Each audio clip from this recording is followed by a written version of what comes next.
It appears increasingly unlikely that Joe Schmidt will be the next head coach of the All Blacks, after reports emerged suggesting that the current Wallabies boss has ruled himself out of contention for the role mid-Rugby World Cup cycle. The development represents a significant twist in New Zealand Rugby's search for a successor to Scott Robertson, whose shock dismissal earlier this year sent tremors through the global game. Following Robertson's sacking midway through his 4-year contract, Schmidt was widely regarded as one of the most credible and experienced candidates available.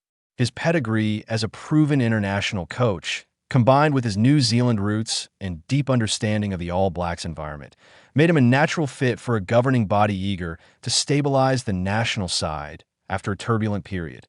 However, according to a report by the Sydney Morning Herald, Schmidt has no intention of making himself available for the All Blacks role and will instead honor his commitment to Australian rugby.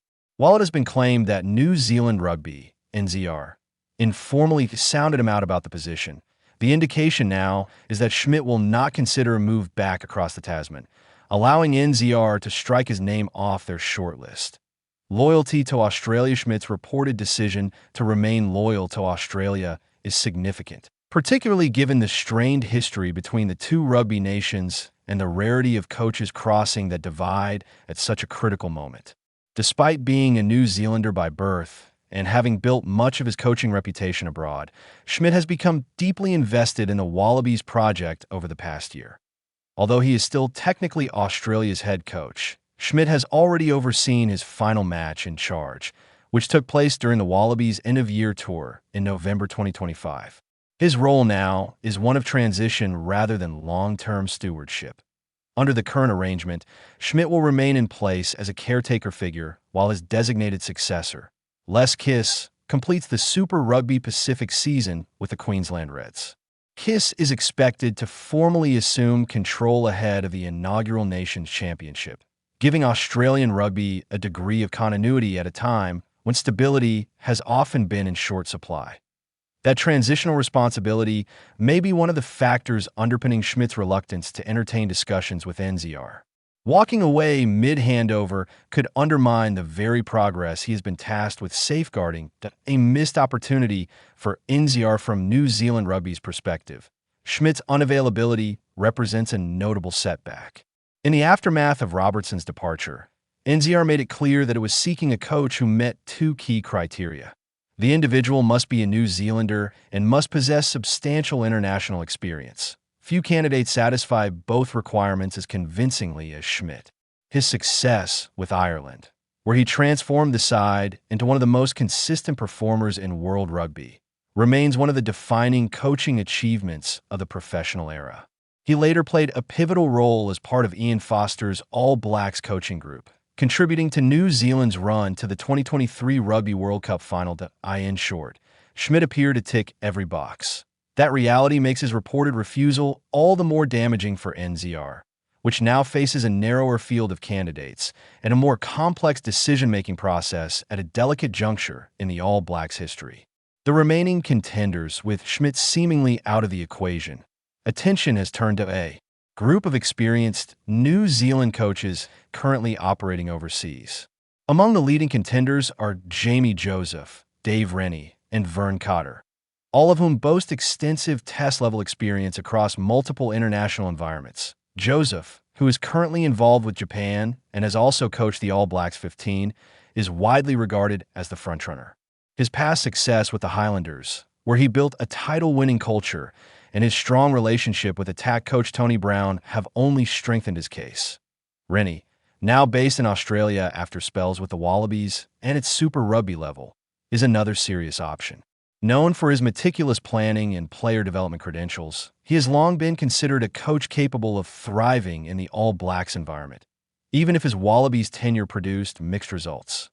Cotter, meanwhile, brings a wealth of experience from coaching Scotland and Fiji, as well as club rugby in Europe. His calm demeanor and emphasis on defensive organization have earned him widespread respect, though questions remain about whether his style aligns with NZR's vision for the All Blacks moving forward. NZR's position, made clear interim NZR chief executive Steve Lancaster, has been forthright about the organization's thinking. stressing that New Zealand Rugby sees no immediate need to look beyond its own coaching ecosystem. "This is the All Blacks," Lancaster said. "As a matter of principle, ideally we want a New Zealander coaching that team. We're also really fortunate in New Zealand. We have an incredible amount of amazing coaches coaching here in New Zealand and around the world. We don't believe at this point in time we need to go outside New Zealand candidates." Lancaster was careful, however, not to lock NZR into a rigid position, acknowledging that circumstances and priorities can evolve. "This is a point in time," he added.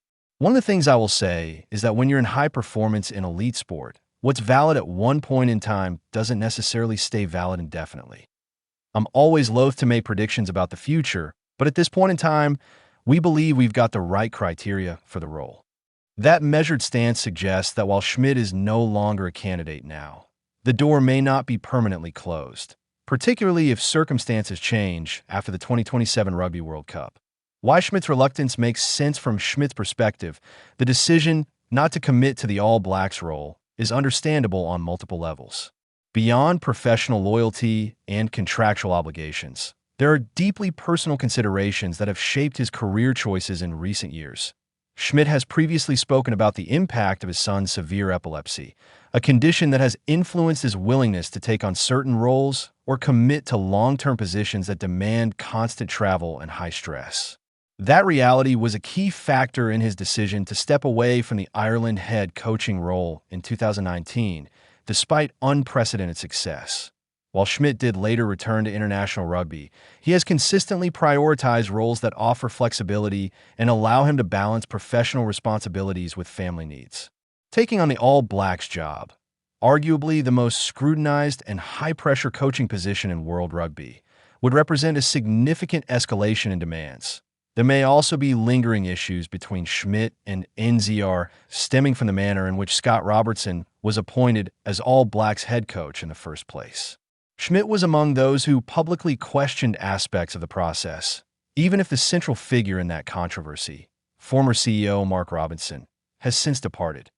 Although rugby is a pragmatic business, such experiences can leave lasting impressions that a broader coaching landscape. Schmidt's reported decision highlights a broader trend in international rugby. Elite coaches are becoming increasingly selective about the roles they accept. The relentless scrutiny, compressed calendars, and growing political complexity of the modern game have made top-level coaching more demanding than ever. For New Zealand Rugby, this reality underscores the importance of succession planning and clarity of vision. The All Blacks brand remains powerful, but it is no longer enough on its own to guarantee access to every top coaching mind. As the search for Robertson's replacement continues, NZR faces a defining choice, not just about who will lead the team, but about what kind of All Blacks they want to be in the years ahead. What happens next? With Joe Schmidt seemingly out of the running, NZR is expected to intensify discussions with its remaining candidates in the coming weeks. The appointment will shape the All Blacks' trajectory through the remainder of the current World Cup cycle and into the next, making it one of the most consequential decisions the organization has faced in decades. For Schmidt, meanwhile, the focus remains on ensuring a smooth transition for Australian rugby and maintaining the integrity of a project he has helped stabilize during a challenging period. Choosing continuity over opportunity, Schmidt may have closed the door on one of rugby's most coveted roles, at least for now. But in doing so, he has reinforced the principles that have defined his career: loyalty, integrity, and a willingness to put people before prestige.